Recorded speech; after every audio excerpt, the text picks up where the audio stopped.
Duolingo, Coursera, Google Classroom. There's been a high demand for these online educational technologies or edtech tools. They make it easy for students, or easier, I should say, for students and adults to learn new skills on the go. And it's an industry projected to be worth about $281 billion in 2026. Here to share more on her edtech tools is Diana Al-Dajani, founder and CEO of eduTechnoz. And Diana, thank you very much for joining us. Thank you for having me. Let's talk a little bit about what your program is and what it does. So eduTechnoz, we use AI and gamification to make Arabic language learning easier, fun, and fast to learn.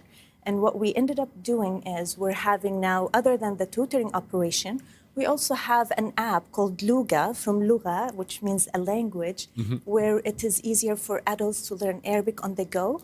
We also have, we are launching also Alim, which is basically a platform that is powered by AI for teachers. And it is to solve the differentiating instructions tools. Basically, all what the teacher needs to do is click on the classroom. All the suggested lesson plan structure, activities, and homework will be there based on the students' performance and based on their weaknesses and strengths. And we have a suite of products, but these are the main highlights that we do right now. Now, how are you, I just mentioned quickly before we came on air, it's almost the golden age for language learning, isn't it? And what kind of an impact has AI had on this, or is having on language learning? So it is the golden age, and Arabic is the top 5 fastest languages in growth, and it's top high on demand as well.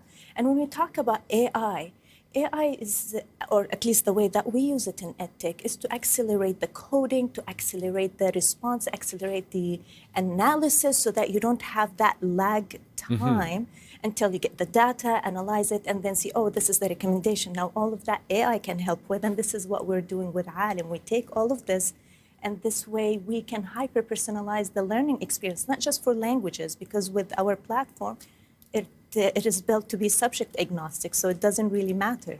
So this is where AI is amazing, because in education, there's no one size fits all. And this is where AI helps us to personalize as much as we can. Like teachers go above and beyond with differentiating instructions and figuring out what each student needs. AI will help and accelerate that. Does the AI almost learn as it works with the person? Absolutely. Like each individual person doesn't necessarily always need the teacher's guidance, but absolutely. So there are different steps. The first steps, what we do is you need to get the recommendations and everything, and then after you validate the data and the output from the AI, because you need to increase the accuracy percentage of the AI results as well, then the AI will start predicting, oh, this is the profile of the students. Let's focus on this, be careful with that. We're actually working on a very interesting project right now that is even outside the subject itself, and it's about how to deal with different behavioral challenges in classroom. The students did 1, 2, 3, then the AI, because we do this with consultants and everything manual. Yeah. And we're like, you know what, we can do this with AI right now. So this is what we're doing, like to help with the suggestion how to deal with this difficult behavior.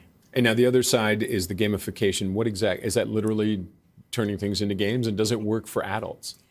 No, gamification is actually using game elements, what make a game, using that, and you have an objective, and usually it is an educational objective. If we're in the context of education, it can be also in the context of business, it can be in any context you want. But in the context of education, you have this objective. Then to achieve this objective, there is a certain behavior that needs to be done. So how are we going to get the students, which our audience, and the audience can be different based on the industry, how are we going to get the audience, the students, and how can we motivate them using these game elements to actually do that task, that behavior that otherwise they would find difficult, boring, or not preferred, so that we get to the objective. And actually, this is what we're doing also with Toronto Public Library right now. We're providing workshops about gamification, but for business and startups, focusing on newcomers as well, because the gamification itself can be applied to anything. And this is our competitive advantage. It's not just the AI. We're expert in gamification. We know how to get the pieces together, you know. How would you apply that to a startup or a company? How would gamification work? So when you talk about startup, for example, there are two main things that they need to think about. The first thing is how to validate, and then how to scale. And this is in full alignment with the game thinking.